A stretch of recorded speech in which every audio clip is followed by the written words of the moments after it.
ಪರಮೇಶ್ವರ್ ಅವರ ನಿವಾಸಕ್ಕೆ ನೇರವಾಗಿ ಆಗಮಿಸಿದ್ದಾರೆ. ದೂರು ಕೊಡ್ತಾರೆ, ದೂರು ಕೊಡೋದಕ್ಕೆ ಅಂತ ಹೇಳಿನೇ ಬಂದಿದ್ದಾರೆ. ಆಗಲೇ ತುಮಕೂರಿನಲ್ಲಿ ಪರಮೇಶ್ವರ್ ಅವ್ರನ್ನ ಭೇಟಿಯಾಗಿದ್ರು, ಅಲ್ಲೇ ದೂರು ಕೊಡ್ತೀನಿ ಅಂತ ಇತ್ತು. ಇಲ್ಲ, ಆಮೇಲೆ ನಿವಾಸಕ್ಕೆ ಹೋಗಿ ದೂರು ಕೊಡ್ತೀವಿ ಅಂತ ಆಯಿತು. ಅಂತಿಮ ಹಂತಕ್ಕೆ ಬಂದಂಗೆ ಕಾಣಿಸ್ತಾ ಇದೆ ಈ ಹನಿ ಟ್ರ್ಯಾಪ್ ಪ್ರಕರಣಕ್ಕೆ ಸಂಬಂಧಪಟ್ಟ ಹಾಗೆ. ಸಚಿವ ಕೆ.ಎನ್. ರಾಜಣ್ಣ, ಗೃಹ ಸಚಿವ ಪರಮೇಶ್ವರ್ ಅವರ ನಿವಾಸಕ್ಕೆ ಆಗಮಿಸ್ತಾ ಇರುವಂಥ ದೃಶ್ಯಗಳು. ಇನ್ನೇನು ಪರಮೇಶ್ವರ್ ಅವರನ್ನ ಭೇಟಿಯಾಗಿ ದೂರು ಕೊಡ್ತಾರೆ. ಸದನದಲ್ಲಿ ಚರ್ಚೆ ಆಯಿತು. ಚರ್ಚೆ ಆದ ನಂತರ ಲಿಖಿತ ದೂರನ್ನು ಕೊಡ್ತೀವಿ ಅಂತ ಹೇಳಿದ್ರು. 4-5 ದಿನ ಕಳೆದರೂ ಕೂಡ ದೂರು ಕೊಟ್ಟಿಲ್ಲ. ಗೃಹ ಸಚಿವರು ಪರಮೇಶ್ವರ್ ಅವರು ಕೂಡ ಬಂದಿದ್ದಾರೆ, ನೋಡ್ತಾ ಇದ್ದೀರಿ. ಪರಮೇಶ್ವರ್ ಅವರು ನೇರವಾಗಿ ಅವರ ನಿವಾಸಕ್ಕೆ ಹೋಗ್ತಾರೆ. ಅದಾದ ನಂತರ ರಾಜಣ್ಣ ಅವರು ಬಂದರು. ರಾಜಣ್ಣ ಅವರು ಪರಮೇಶ್ವರ್ ಅವರನ್ನ ನೇರವಾಗಿ ಭೇಟಿ ಮಾಡಿ ಅವರ ನಿವಾಸದಲ್ಲೇ ದೂರು ಕೊಡುವುದಕ್ಕೆ ಮುಂದಾಗಿದ್ದಾರೆ. 3 ಪೇಜ್ಗಳ ದೂರು ಅದು. ಆ ದೂರಿನ ಜೊತೆಗೆ ಮೆಟೀರಿಯಲ್ ಎವಿಡೆನ್ಸ್ಗಳನ್ನು ಕೂಡ ಕೊಡ್ತೀನಿ ಅಂತ ಹೇಳಿದರು. CCTV ಕ್ಯಾಮ್ರಾ ಇದೆ ಅಂತ ಅಂದ್ಕೊಂಡಿದ್ರಂತೆ. CCTV ಕ್ಯಾಮ್ರಾಗಳಿಲ್ಲ, ಹಾಗಾಗಿ ಮೆಟೀರಿಯಲ್ ಎವಿಡೆನ್ಸ್ಗಳಿಲ್ಲ.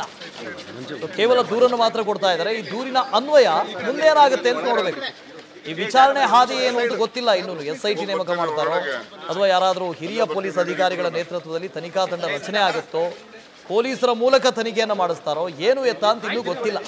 ಈ ದೂರನ್ನು ಕೊಟ್ಟ ನಂತರದಲ್ಲಿ ತನಿಖೆ ಹೇಗೆ ನಡೆಯುತ್ತೆ ಅನ್ನೋದು ಗೊತ್ತಾಗಬೇಕು. ಬಟ್ ಸರ್ಕಾರ ಮಾತ್ರ ತುಂಬಾ ಸೀರಿಯಸ್ ಆಗಿದೆ.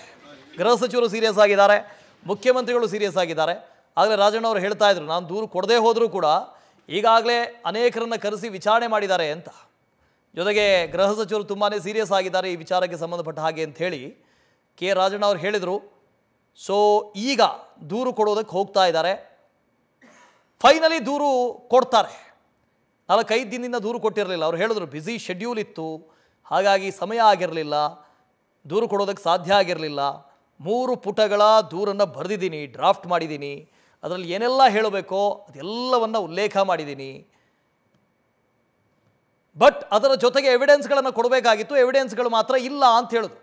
ಯಾರೋ ಒಬ್ಬ ಯುವಕ ಬಂದಿದ್ದಂತೆ ಪ್ರಾರಂಭದಲ್ಲಿ, ಅದಾದ ನಂತರ ಯಾರೋ ಯುವತಿ ಬಂದಂತೆ. ಮೊದಲನೇ ಬಾರಿಗೆ ಹೈಕೋರ್ಟ್ನವರು ಅಂಥೇಳಿ ಪರಿಚಯ ಮಾಡಿಕೊಂಡ್ರಂತೆ. 2ನೇ ಬಾರಿ ಬಂದಾಗ ಹೈಕೋರ್ಟ್ನ ವಕೀಲೆ ಅಂತ ಹೇಳ್ಕೊಂಡ್ರಂತೆ. ಆನಂತರ ಪರ್ಸ್ನಲ್ ಆಗಿ ಮಾತಾಡಬೇಕು ನಿಮ್ಮ ಜೊತೆ ಅಂತ ಹೇಳಿದ್ರಂತೆ. ಆವಾಗ ಡೌಟ್ ಬಂದು ನಾನು ಪರ್ಸ್ನಲ್ ಆಗೆಲ್ಲ ಮಾತಾಡೋದು ಬೇಡಮ್ಮ ಅಂತ ಹೇಳಿದೆ ಅಂತ ಹೇಳ್ತಿದ್ರು ಆಗಲೇ ರಾಜಣ್ಣ ಅವರು. ಸೊ ಅಟೆಂಪ್ಟ್ ಅಂತೂ ಆಗಿದೆ ಹನಿ ಟ್ರ್ಯಾಪ್ನದು, ಬಟ್ ಹನಿ ಟ್ರ್ಯಾಪ್ ಆಗಿಲ್ಲ, ಅಟೆಂಪ್ಟ್ ಆಗಿದೆ. 3-4 ತಿಂಗಳ ಹಿಂದೆ ಆಗಿದೆ. ಸೊ ಇವಾಗ ತುಂಬಾ ಸೀರಿಯಸ್ ಆಗಿದ್ದಾರೆ. ಜೊತೆಗೆ ಅವ್ರು ಹೇಳಿದ್ರು, ನಾನೇನು ದೂರು ಕೊಡುವವನು ಇರಲಿಲ್ಲ, ಬಟ್ ಸದನದಲ್ಲಿ ನನ್ನ ಹೆಸರನ್ನು ಎತ್ತಿ ಚರ್ಚೆ ಆಗಿತ್ತು. ಯತ್ನಾಳ್ ಅವರು ನನ್ನ ಹೆಸರನ್ನು ಹೇಳಿದರು, ಹಾಗಾಗಿ ನಾನು ಎದ್ದು ನಿಂತು ಸದನದಲ್ಲೇ ಇದ್ರ ಬಗ್ಗೆ ನಾನು ಉತ್ತರ ಕೊಡಬೇಕಾಯಿತು.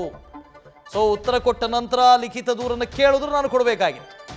ಇವತ್ತು ಲಿಖಿತ ದೂರನ್ನು ಕೊಡ್ತಾ ಇದ್ದೀನಿ. ಪರಮೇಶ್ವರ್ ಅವರು ಎಲ್ಲಿದ್ದಾರೆ ಅಲ್ಲಿಗೆ ಹೋಗಿ ದೂರು ಕೊಡ್ತೀನಿ ಅಂತ ಹೇಳಿದ್ರು. ಈಗ ದೂರು ಕೊಡೋದಕ್ಕೆ ಬಂದಿದ್ದಾರೆ. ಹರೀಶ್ ಇದ್ರ ಬಗ್ಗೆ ಡೀಟೇಲ್ಸ್ ಅನ್ನು ಕೊಡ್ದು ಹೋಗ್ತಾರೆ. ಹರೀಶ್, 3-4 ದಿನ ಆಯಿತು, ಇನ್ನೇನು ದೂರು ಕೊಡ್ತಾರೆ ಅಂತ ಅಂದುಕೊಳ್ಳಲಾಗಿತ್ತು. ಫೈನಲಿ ದೂರು ಕೊಟ್ಟಿದ್ದಾರೆ, ಮುಂದೇನು ಅಂತ? ವಾಸ್ತುದೇವ್, ಬಹಳ ಮುಖ್ಯವಾಗಿರುವಂಥದ್ದು ಸಚಿವ ಕೆ.ಎನ್. ರಾಜಣ್ಣ ಅವರು ಈಗಷ್ಟೇ ಕೂಡ ಡಾಕ್ಟರ್ ಜಿ ಪರಮೇಶ್ವರ್ ಅವರ ಸರ್ಕಾರಿ ನಿವಾಸಕ್ಕೆ ಈಗ ಆಗಮಿಸಿದ್ದಾರೆ. ಸೊ ದೂರು ಕೊಡುವ ನಿಟ್ಟಿನಲ್ಲಿ ಕೂಡ ಅವರು ಆಗಮಿಸಿದ್ದಾರೆ ಅನ್ನುವಂಥದ್ದು ಕೂಡ ಈಗ ಕೇಳಿಬರ್ತಾ ಇರುವಂಥದ್ದು. ಆದರೆ ಮುಖ್ಯವಾಗಿ ಕಾನೂನಾತ್ಮಕವಾಗಿ ಸಾಕಷ್ಟು ಕೂಡ ಈಗ ಚರ್ಚೆಗಳು ಆಗ್ತಾ ಇರುವಂಥದ್ದು. ಸೊ ಕಳೆದ ಗುರುವಾರನೇ ಕೂಡ ಸದನದಲ್ಲಿ ರಾಜಣ್ಣ ಅವರು ವಿಷಯವನ್ನು ಪ್ರಸ್ತಾಪ ಮಾಡ್ತಾರೆ, ಆದರೆ ಇದುವರೆಗೂ ಕೂಡ ದೂರನ್ನು ದಾಖಲಿಸಿಲ್ಲ. ಹಾಗಾಗಿ ಅವ್ರ ನಡೆ ಬಗ್ಗೆ ಸಾಕಷ್ಟು ಕೂಡ ಈಗ ಚರ್ಚೆ ಆಗ್ತಾ ಇರುವಂಥದ್ದು. ಆದರೆ ಯಾಕೆ ಇಷ್ಟು ದಿನಗಳಾದರೂ ಇನ್ನೂ ದೂರು ಕೊಟ್ಟಿಲ್ಲ, ಮತ್ತು ದೂರಿಗೆ ಸಂಬಂಧಪಟ್ಟಂಗೆ ಸಾಕಷ್ಟು ಕೂಡ ಪ್ರಹಸನಗಳು ನಡೀತಿದ್ದೇವೆ ಅನ್ನುವಂಥ ರೀತಿಯಲ್ಲಿ ಕೂಡ ಒಂದಷ್ಟು ಚರ್ಚೆಗಳು ಶುರುವಾಗಿರುವಂಥದ್ದು. ಹಾಗಾಗಿ ಈಗ ಗೃಹ ಸಚಿವರನ್ನ ಭೇಟಿಯಾಗಿದ್ದಾರೆ. ಇದಕ್ಕೆ ಸಂಬಂಧಪಟ್ಟಂಗೆ ದೂರನ್ನು ಕೊಡುವಂಥ ನಿಟ್ಟಿನಲ್ಲಿ ಕೂಡ ಒಂದಷ್ಟು ಚರ್ಚೆಗಳನ್ನು ಕೂಡ ಈಗ ನಡೆಸ್ತಾ ಇದ್ದಾರೆ ಅನ್ನುವಂಥದ್ದು ಕೂಡ ಈಗ ಗೊತ್ತಾಗ್ತಿದೆ. ಒಂದಷ್ಟು ಸಾಕ್ಷಿಗಳ ಸಮೇತ ಈಗ ಪರಮೇಶ್ವರ್ ಅವರನ್ನು ಭೇಟಿಯಾಗಿ ಚರ್ಚೆ ನಡೆಸ್ತಿದ್ದಾರೆ ಅನ್ನುವಂಥದ್ದು. ಆದರೆ ಕಾನೂನಾತ್ಮಕವಾಗಿ ಇರುವಂಥದ್ದು ಪ್ರಶ್ನೆ ಹತ್ತು ಹಲವು ಕೂಡ. ಯಾಕಂದರೆ ಈಗ ಪೊಲೀಸ್ ಠಾಣೆಯಲ್ಲಿ ದೂರನ್ನು ದಾಖಲಿಸಬೇಕಾಗತ್ತಾ, ಅಥವಾ ಗೃಹ ಸಚಿವರಿಗೆ ದೂರನ್ನು ಕೊಟ್ಟ ನಂತರ ಗೃಹ ಸಚಿವರು DGಗೆ ರೆಫರ್ ಮಾಡ್ತಾರೋ ಅನ್ನುವಂಥದ್ದು ಕೂಡ ಸಾಕಷ್ಟು ಕುತೂಹಲಕ್ಕೆ ಎಡೆ ಮಾಡಿಕೊಟ್ಟಿದೆ. ಈಗಾಗಲೇ ಕೂಡ ಏನು ನಿವೃತ್ತ ನ್ಯಾಯಾಧೀಶ ಮೂಲಕ ತನಿಖೆ ನಡೆಸಬೇಕು ಅನ್ನುವಂಥ ಬಿಗಿಪಟ್ಟನ್ನು ಕೂಡ ಒಂದಷ್ಟು ಕೆಲವರು ಒತ್ತಾಯ ಮಾಡ್ತಾ ಇರುವಂಥದ್ದು. ಹಾಗಾಗಿ ಹನಿ ಟ್ರ್ಯಾಪ್ಗೆ ಸಂಬಂಧಪಟ್ಟಂಗೆ ಯಾವ ತನಿಖೆಗೆ ವಹಿಸ್ತಾರೆ ಅನ್ನುವಂಥದ್ದು ಕೂಡ ಸಾಕಷ್ಟು ಕುತೂಹಲಕ್ಕೆ ಎಡೆ ಮಾಡಿಕೊಟ್ಟಿದೆ. ಇಷ್ಟು ದಿನಗಳಾದರೂ ಕೂಡ ಇದುವರೆಗೂ ಕೂಡ ಯಾವ ತನಿಖೆ ಅನ್ನುವಂಥ ವಿಚಾರಕ್ಕೆ ಸಂಬಂಧಪಟ್ಟಂಗೆ ಸ್ಪಷ್ಟವಾಗಿ ಯಾವುದೂ ಕೂಡ ಮಾಹಿತಿ ಲಭ್ಯ ಆಗ್ತಾ ಇಲ್ಲದೆ ಇರುವಂಥದ್ದು. ಸೊ ಒಂದು ರೀತಿಯಲ್ಲಿ ಕೂಡ ಒಂದು ಸದನದಲ್ಲೂ ಕೂಡ ಗೃಹ ಸಚಿವರು ಹೇಳಿದರು, ಸೊ ಮುಖ್ಯವಾಗಿ ಇದನ್ನು ಉನ್ನತ ಮಟ್ಟದ ತನಿಖೆಗೆ ವಹಿಸ್ತೀವಿ ಅನ್ನುವಂಥ ಮಾತನ್ನು ಹೇಳಿದ್ರು. ಆದರೆ ಇದುವರೆಗೂ ಕೂಡ ಯಾವ ತನಿಖೆ ಅನ್ನುವಂಥ ವಿಷಯನೂ ಕೂಡ ಈಗ ಬಹಿರಂಗ ಆಗದೆ ಇರುವಂಥದ್ದು ಕೂಡ ಸಾಕಷ್ಟು ಕುತೂಹಲಕ್ಕೆ ಎಡೆ ಮಾಡಿಕೊಟ್ಟಿದೆ. ಹಾಗಾಗಿ ಈಗ ರಾಜಣ್ಣ ಅವರು ಗೃಹ ಸಚಿವರನ್ನ ಭೇಟಿಯಾಗಿದ್ದಾರೆ, ಚರ್ಚೆ ನಡೆಸ್ತಿದ್ದಾರೆ. ಒಂದಷ್ಟು ದಾಖಲೆಗಳೊಂದಿಗೆ ಕೂಡ ಅವರು ಬಂದು ಚರ್ಚೆಯನ್ನು ನಡೆಸ್ತಾ ಇದ್ದಾರೆ. ಸೊ ಕಾನೂನಾತ್ಮಕವಾಗಿ ಯಾವ ರೀತಿ ಹೋರಾಟ ಇರುತ್ತೆ ಅನ್ನುವಂಥದ್ದು ಕೂಡ ಈಗ ಸಾಕಷ್ಟು ಪ್ರಶ್ನೆಗಳನ್ನ ಹುಟ್ಟು ಹಾಕಿರುವಂಥದ್ದು. ಸೊ ಅವರ ಭೇಟಿ ನಂತರ ಆ ಒಂದು ವಿಚಾರಕ್ಕೆ ಸ್ಪಂದಂಗೆ ಸ್ಪಷ್ಟ ನಿಲುವು ಗೊತ್ತಾಗುವಂಥದ್ದು. Vasudev. Okay, thank you Harish.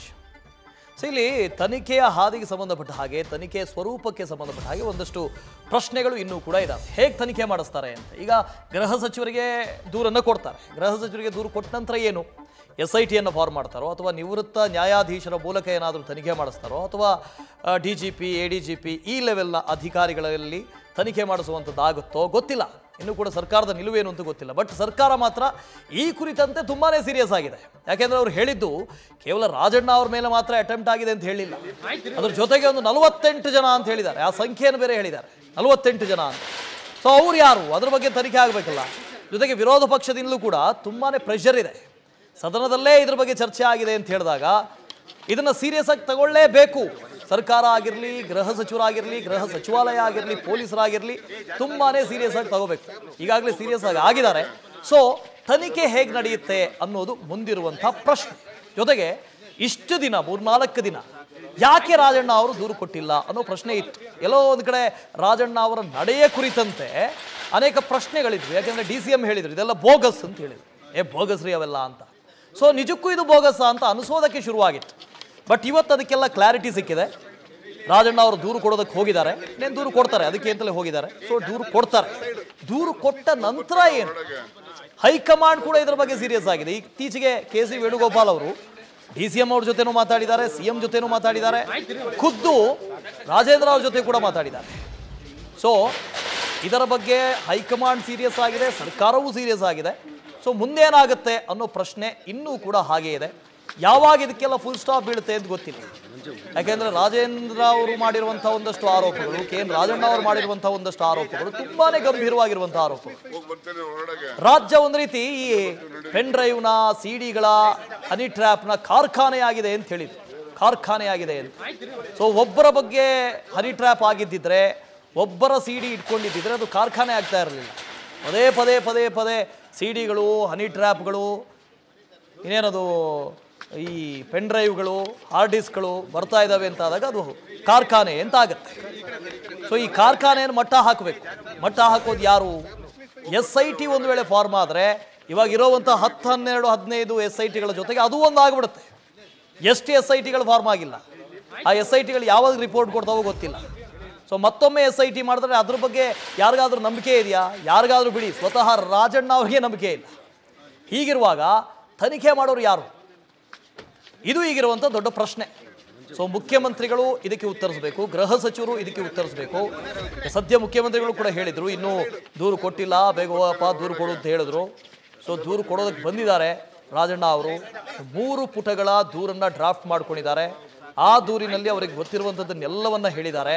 But ಅದಕ್ಕೆ ಎವಿಡೆನ್ಸ್ಗಳು ಏನು ಕೊಟ್ಟಿದ್ದಾರೆ ಅಂತ ಗೊತ್ತಿಲ್ಲ. ಕೇವಲ ದೂರು ಕೊಟ್ಟರೆ ಆ ದೂರಿನ ಮೇಲೆಗೆ ಪೊಲೀಸರು ತನಿಖೆಯನ್ನು ಹೇಗೆ ಮಾಡ್ತಾರೋ ಐ ಡೋಂಟ್ ನೋ. ಯಾಕೆಂದರೆ ಮೆಟೀರಿಯಲಿಸ್ಟಿಕ್ ಆಗಿ ಒಂದಷ್ಟು ಎವಿಡೆನ್ಸ್ಗಳನ್ನಾದರೂ ಕೊಡಬೇಕು. ಎಲ್ಲಾದರೂ ಫೋನ್ ಕಾಲ್ಸ್ ಬಂದಿದ್ದಾವಾ, ಅಥವಾ ಮೆಸೇಜ್ಗಳನ್ನು ಮಾಡಿದಾರಾ, ಫೋಟೋ ಏನಾದರೂ ಇದೆಯಾ, ವಿಡಿಯೋ ಏನಾದರೂ ಇದೆಯಾ, ಮೆಟೀರಿಯಲ್ ಎವಿಡೆನ್ಸ್ ಇದಾದರೂ ಇರಬೇಕು. ಅಥವಾ ಸಾಂದರ್ಭಿಕ ಸಾಕ್ಷಿಗಳೇನಾದರೂ ಇರಬೇಕು, ಅದಾದರೂ ಇದಾವ ಗೊತ್ತಿಲ್ಲ. ಎಲ್ಲವೂ ಊಹಾಪೋಹದ ಮೇಲೆ ಒಂದು ವೇಳೆ ದೂರ ಆಗಿದ್ದಿದ್ರೆ ಅದರ ಮೇಲೆ ತನಿಖೆ ಮಾಡೋದು ಬಹಳನೇ ಕಷ್ಟ. ಅದು ಪೊಲೀಸರಿಗೂ ಕೂಡ ಕಷ್ಟನೇ. SIT ಒಂದು ವೇಳೆ ಫಾರ್ಮ್ ಆದರೆ SITಗೂ ಕೂಡ ಕಷ್ಟನೇ.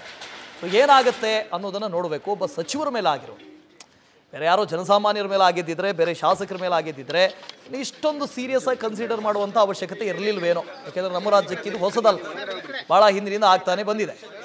ಆದರೆ ಇಲ್ಲಿ ಆಡಳಿತಾರೂಢ ಸರ್ಕಾರದ ಹಿರಿಯ ಸಚಿವರ ಮೇಲಾಗಿರೋದು, ಜೊತೆಗೆ ಸ್ವಪಕ್ಷದವರೇ ಒಂದಷ್ಟು ಜನ ಮಾಡಿಸಿದ್ದಾರೆ ಅನ್ನುವ ಆರೋಪಗಳು ಕೂಡ ಇದ್ದಾವೆ, ಅನುಮಾನಗಳು ಕೂಡ ಇದ್ದಾವೆ. ಹಾಗಾಗಿ ಈ ಇಡೀ ಪ್ರಕರಣವನ್ನು ತುಂಬಾ ಸೀರಿಯಸ್ ಆಗಿ ನಾವು ಕೂಡ ಕನ್ಸಿಡರ್ ಮಾಡಬೇಕು ಅಂತ ಸರ್ಕಾರ ಮಾಡಿದೆ. ಹಾಗಾಗಿ ಏನಾಗುತ್ತೆ, ಯಾರಿಂದ ತನಿಖೆ ಮಾಡಿಸ್ತಾರೆ, ಏನು ಕತೆ ಗೊತ್ತಿಲ್ಲ. ಒಂದು ಕಡೆಯಿಂದ ಹನಿ ಟ್ರ್ಯಾಪ್ ಆಗಿದೆ ಅನ್ನುವಂಥ ಆರೋಪ, ಇನ್ನೊಂದು ಕಡೆ ಸಚಿವರುಗಳ ಫೋನ್ ಟ್ಯಾಪು ಆಗಿದೆ ಅಂತ ಹೇಳಿ ಆರೋಪ. ಆರ್ ಅಶೋಕ್ ಅವರು ವಿಧಾನಸಭೆಯ ವಿರೋಧ ಪಕ್ಷದ ನಾಯಕರು, ಅವರೇ ಗಂಭೀರವಾದಂಥ ಆರೋಪವನ್ನು ಮಾಡಿದ್ದಾರೆ. ಫೋನ್ ಕಾಲ್ಗಳನ್ನು ಟ್ಯಾಪ್ ಮಾಡ್ತಾ ಇದ್ದಾರೆ ಅಂತ. ಯಾರು ಮಾಡ್ತಿದ್ದಾರೆ ಹಾಗಾದರೆ? ಗೃಹ ಸಚಿವಾಲಯನೇ ಮಾಡಿಸ್ಬೇಕು, ಪೊಲೀಸರು ಮಾಡಬೇಕು. ಗೃಹ ಸಚಿವರಿಗೆ ಗೊತ್ತಿಲ್ಲ. ಹಾಗಾದರೆ ಮಾಡ್ತಾ ಇರೋದು ಯಾರು? ಎಲ್ಲಿಂದ ಇನ್ಫಾರ್ಮೇಷನ್ ಬಂತು? ಯಾರು ಮಾಡಿಸ್ತಾ ಇದ್ದಾರೆ? ಜೊತೆಗೆ ಈ ಟೈಮಿಂಗನ್ನು ಗಮನಿಸಬೇಕು ನೀವು. ಈಗೇನು ಅಧಿಕಾರ ಹಂಚಿಕೆ ಟೈಮಿಂಗ್ ಅಂತ ಇದೆ, ಅಧಿಕಾರ ಹಂಚಿಕೆ ಮುಖ್ಯಮಂತ್ರಿಗಳು ಬದಲಾಗ್ತಾರಂತೆ. ಮುಖ್ಯಮಂತ್ರಿಗಳ ಪರವಾಗಿ ಬಹಳ ಗಟ್ಟಿಯಾಗಿ ಧ್ವನಿ ಕೂಡಿಸ್ತಾ ಇದ್ದಂಥವರು, ಅವರ ಪರವಾಗಿ ನಿಂತಿದ್ದಂಥವರು ರಾಜಣ್ಣ ಅವರು. ಜೊತೆಗೆ ತಮ್ಮದೇ ಆದಂಥ ಒಂದಷ್ಟು ಪಟಾಲವನ್ನು ಕಟ್ಟಿಕೊಂಡು ಪದೇ ಪದೇ ಮೀಟಿಂಗ್ಗಳು, dinner meeting, breakfast meeting, lunch meeting ಅಂಥೇಳಿ ಮಾಡ್ತಾ ಇದ್ದಂಥವರು ರಾಜಣ್ಣ ಅವರು. ಸೊ ರಾಜಣ್ಣ ಅವ್ರನ್ನ ಮಟ್ಟ ಹಾಕಬೇಕು ಅಂಥೇಳಿ ಪಕ್ಷದಲ್ಲೇ ಒಂದಷ್ಟು ಶಕ್ತಿಗಳಿದ್ವು, ಆಂತರಿಕ ಶಕ್ತಿಗಳಿದ್ವು ಅನ್ನೋದು ಆರೋಪ. ಹಾಗಾಗಿ ಈ ಎಲ್ಲ ಆರೋಪಗಳಿಂದ ಮುಕ್ತರಾಗಬೇಕು, ಇಡೀ ಪಕ್ಷವೂ ಮುಕ್ತ ಆಗಬೇಕು. ಹಾಗಾಗಿ ಹೈಕಮಾಂಡ್ ಕೂಡ ಮಧ್ಯಪ್ರವೇಶ ಮಾಡಿದೆ. ಹೈಕಮಾಂಡ್ನ ದೇಖಾವೆಯಲ್ಲಿಯೇ ಇಡೀ ವಿಚಾರಣೆ ಆಗುವಂಥ ಸಾಧ್ಯತೆ ಇದೆ. ಇಲ್ಲಿ ಗೃಹ ಸಚಿವರು ಏನು ಹೇಳ್ತಾರೆ ಅಥವಾ ಮುಖ್ಯಮಂತ್ರಿಗಳು ಏನು ಹೇಳ್ತಾರೆ ಅದಕ್ಕಿಂತ ಮುಖ್ಯವಾಗಿ AICC ಅಧ್ಯಕ್ಷರು ಏನು ಹೇಳ್ತಾರೆ, KC ವೇಣುಗೋಪಾಲ್ ಅವರು ಏನು ಹೇಳ್ತಾರೆ, ಪಕ್ಷದ ಹೈಕಮಾಂಡ್ ಏನು ಹೇಳುತ್ತೆ, ಅದು ಬಹಳ ಮುಖ್ಯ ಆಗುತ್ತೆ. ನನಗೆ ಗೊತ್ತಿಲ್ಲ ನಿಜಕ್ಕೂ ಗೃಹ ಸಚಿವರು ಹೇಳಿದ ರೀತಿಯಲ್ಲೇ ತನಿಖೆ ಆಗುತ್ತೆ ಇಲ್ಲಿ ಅಂತ ನನ್ನಂತೂ ಅಂದ್ಕೊಂಡಿಲ್ಲ. ಇದು ಕೇಂದ್ರದಿಂದ ನಾಯಕರು ಏನು ಹೇಳ್ತಾರೆ ಆ ರೀತಿಯಲ್ಲಿ ತನಿಖೆ ಅಂತೂ ಆಗುತ್ತೆ.